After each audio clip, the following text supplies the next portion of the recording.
wa ma li ahadin indahu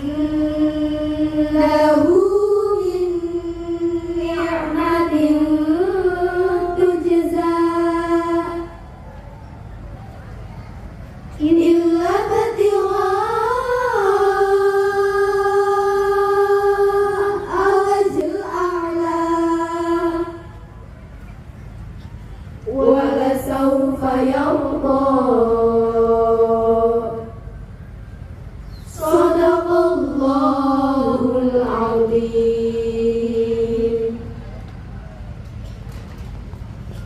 Pembacaan surat Al-Waqi'ah mulai dari ayat 1 sampai ayat 21.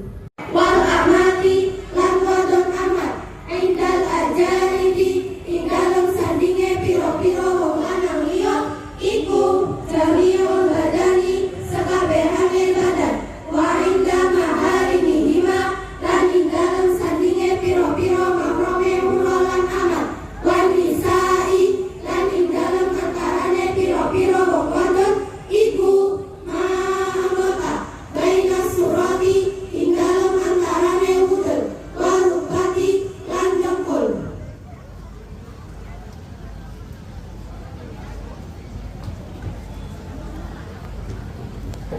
Waalaikumsalam warahmatullahi wabarakatuh.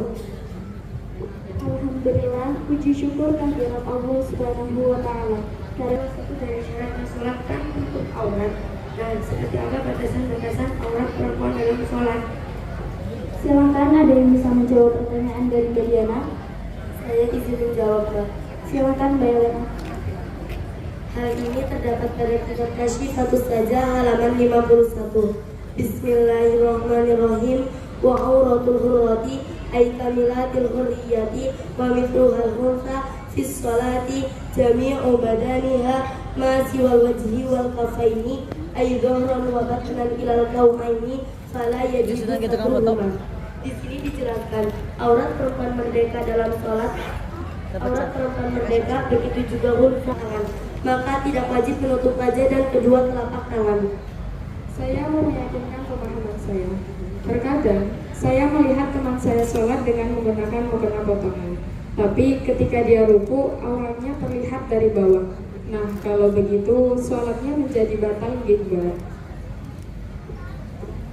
Sekali melihat, menurut saya ketika menggunakan pakaian misalnya mukena potongan dan kain bagian atasnya pendek tidak sampai lutut misalnya, kemungkinan besar akan terbuka auratnya, apalagi ketika dia ruku atau ketika dia mengangkat tangan, kemungkinan besar akan terbuka auratnya.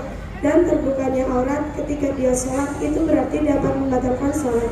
Terdapat dalam kitab Safinatun Najah halaman 17. Bismillahirrahmanirrahim. Faslun tabtulus sholatu bi arba'asyarata khuslatan bil hadathi wa bi wuqu'in najasati illam tulqa halan min ghairi hamrin wa kishafil aurati illam tustar halan. Di sini kan dijelaskan ada 14 perkara yang dapat membatalkan sholat. Salah satunya yaitu terbukanya aurat ketika tidak ditutupi seketika itu juga. Seperti itu memenuhi. Bismillahirrahmanirrahim. Wal wajibu satruha min a'la wa jawaniba ila anqal wa kadza law kana dilumu qasiran bihaitsu law raka'a yartafi'u an ba'diha fatabtulu idza lam yatadarahu bi satrin qabla ruku'ihi. Di sini dijelaskan wajib menutup aurat dari arah atas dan samping.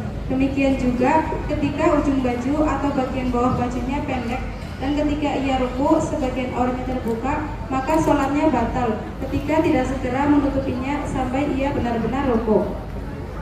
Maaf, Mbak, saya kurang setuju dengan pendapat Mbak Uswa. Sepertinya Mbak Uswa belum membaca tabirnya sampai bawah. Menurut saya, ketika memakai mukena potongan dan terlihat auratnya dari bawah, misalkan ketika sedang ruku, itu tidak membatalkan sholat. Saya akan meneruskan membaca tabir dari kitab yang dibawakan Mbak Uswa tadi. Bismillahirrahmanirrahim. Lamin asfala falau kana yusalli fi uluin wa tahtahu mayyaraha min dilihi lam yadurra. Di sini kan dijelaskan bahwasanya tidak diwajibkan menutup aurat dari bawah, Mbak. Jadi ketika terlihat auratnya dari bawah ketika rukuk, tidak batal dong sholatnya. Baik, apa di sini ada yang mempunyai pendapat lain? Saya Mbak. Maaf kalau menurut saya Mbak Ima kurang tepat dalam memahami tabir yang tadi dibawakan. Jadi maksud dari tabir tersebut yaitu tidak diwajibkan menutup aurat dari arah bawah.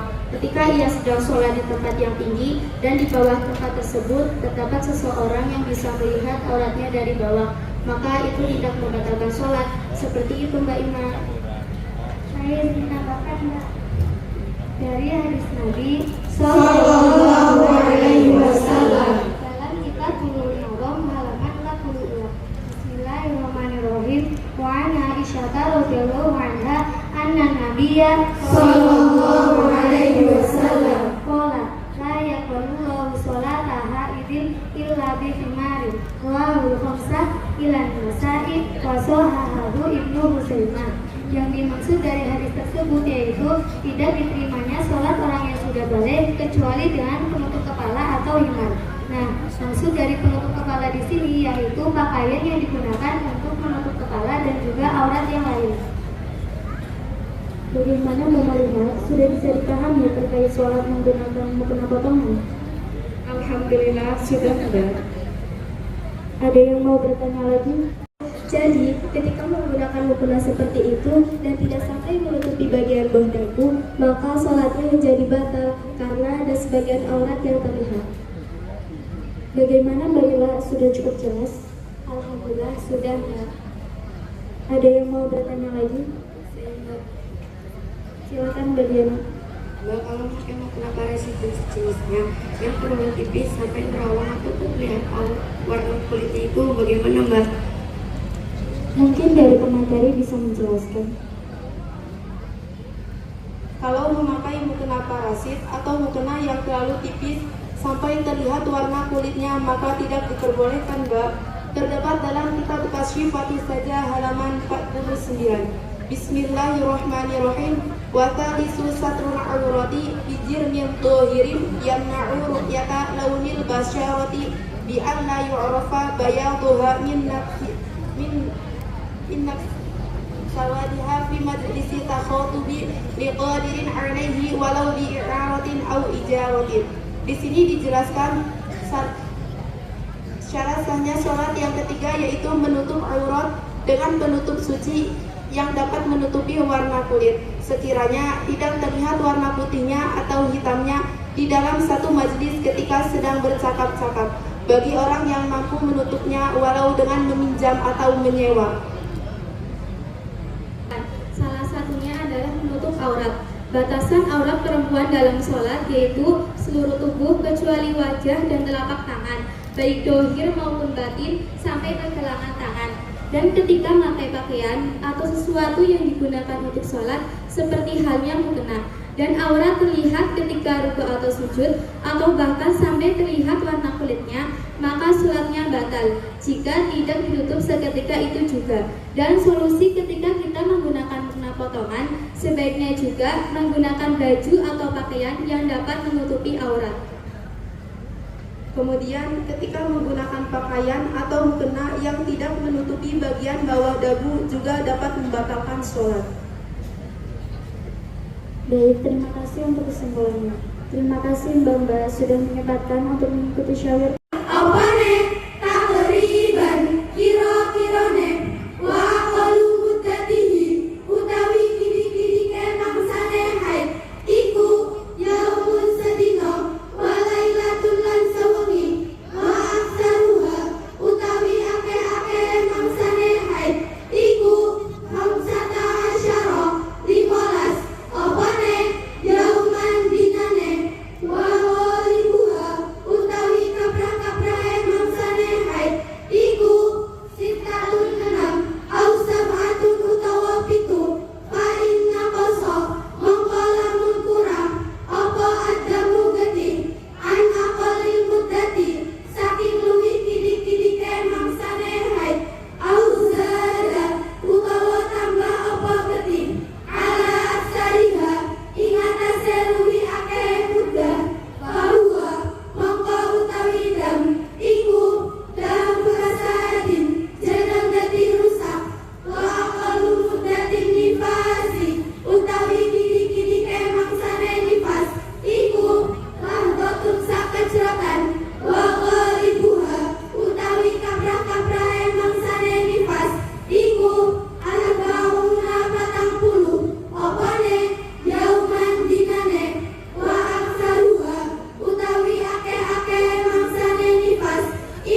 Mohon dijelaskan. Bismillahirrahmanirrahim. Babul haidi wal nifasi. Al-haidu huwa damun khariju min qubulil mar'ati fi sihhatiha bila sababin. Wan nifasu huwa damun khariju minha ba'da tamami wiladatiha. Wa aqallu sinil haidi tis'u sinina taqriban. Wa aqallu muddatihi yawmun wa laylatin. Wa aksaruha 15 yawman. Wa ghalibuha sittatun aw sab'atun. Fa inna qasa ad-damu an aqallil muddati aw zada ala aktsariha wa huwa dam fasadi. Mbak, saya izin menjelaskannya. Silakan Badakiro. Darah yang keluar dari seorang wanita itu ada 3 macam, yaitu darah haid, nifas, dan istihadah. Yang pertama ialah darah haid. Haid adalah darah yang keluar dari kemaluannya wanita dalam keadaan sehat dan tanpa adanya sebab. Yang kedua adalah darah nifas. Nifas ialah darah yang keluar dari kemaluannya wanita yang melahirkan.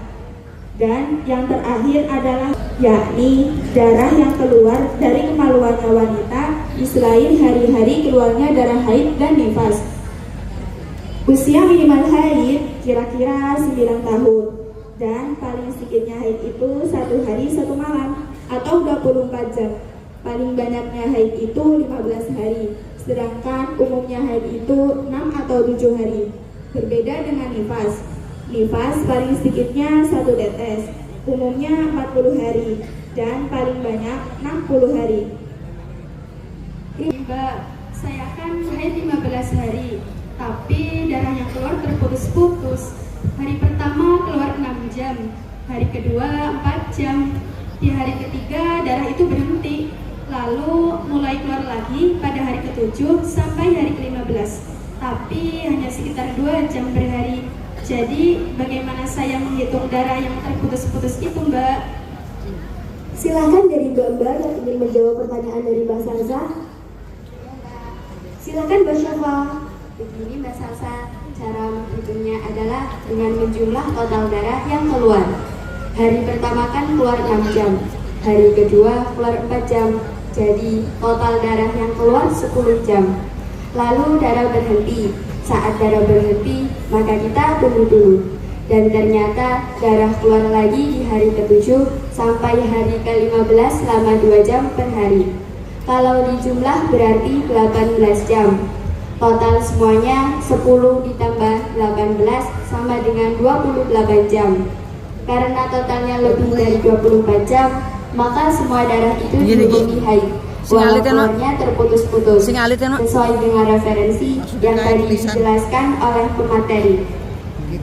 Baik, Mbak Salsa, apakah sudah jelas dengan penjelasan tersebut? Silakan Mbak Haya. Namanya Haya.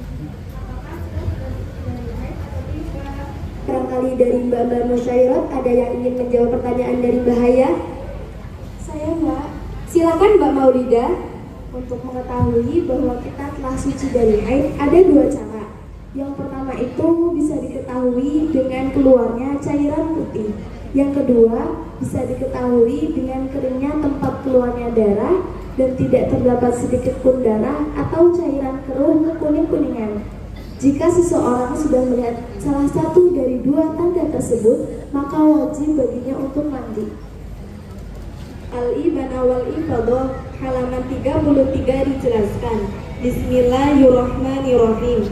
Alamatul qita'il haidi wal husli fituhi ayang watinga khurujud dami was sufrati wal kudrati wasawa kharajat rutubatun baydo am labdas.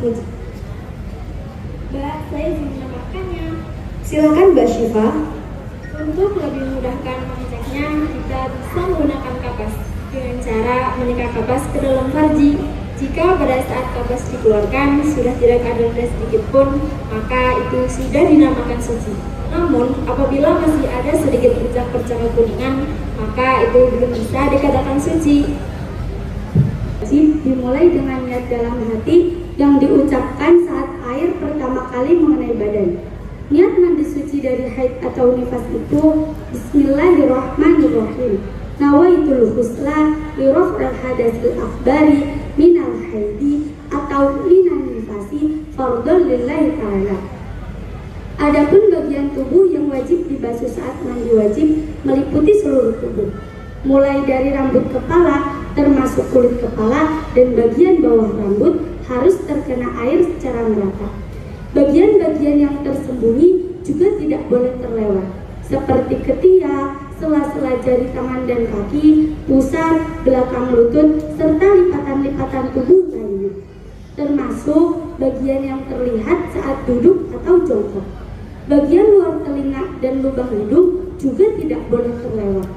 Jika ada bagian yang tidak terkena air saat mandi wajib, maka mandinya tidak sah. Kan Mbak Zinta? Mbak, cairan yang keluar dari farji itu dinamakan rutubatul farji, yaitu cairan putih antara mazi dan mirgul atau keringat. Cara menghuni cairan tersebut ada dua cara. Yang pertama, jika cairan tersebut keluar dari luar farji, maka itu tidaklah najis dan tidak membatalkan wudhu. Yang kedua, jika cairan tersebut keluar dari dalam farji, maka itu najis dan membatalkan wudhu. Dan jika seseorang ragu apakah cairan tersebut keluar dari luar farji atau dalam farji, maka itu tidaklah najis dan tidak membatalkan wudhu. Silakan Mbak Rahel untuk mengutarakan pendapatnya. Seharusnya orang tersebut mengqadha sholat zuhur juga, bukan hanya sholat asar. Kitab yang tadi dibawakan Mbak Raya memang menjelaskan bahwa orang haid itu tidak wajib mengqadha sholat yang ditinggalkan. Tetapi itu dalam konteks mengqadha semua sholat yang ditinggalkan sewaktu haid. Sedangkan permasalahan yang kita bahas itu sesuai dengan hadis yang diriwayatkan oleh Abdurrahman bin Auf, bahwasanya Rasulullah Shallallahu Alaihi Wasallam bersabda, Bismillahirrahmanirrahim. Idza tahuratil haidu qabla an taghruba syamsu, shalatil dhuhra wal asra, wa idza tahurat qabla al-fajri, shalatil maghriba wal isya. Ketika wanita haid suci sebelum tenggelamnya matahari, maka ia berkewajiban sholat zuhur dan asar. Dan jika ia suci sebelum fajar, maka ia wajib melaksanakan sholat maghrib dan isya. Hadis riwayat Abu Dawud.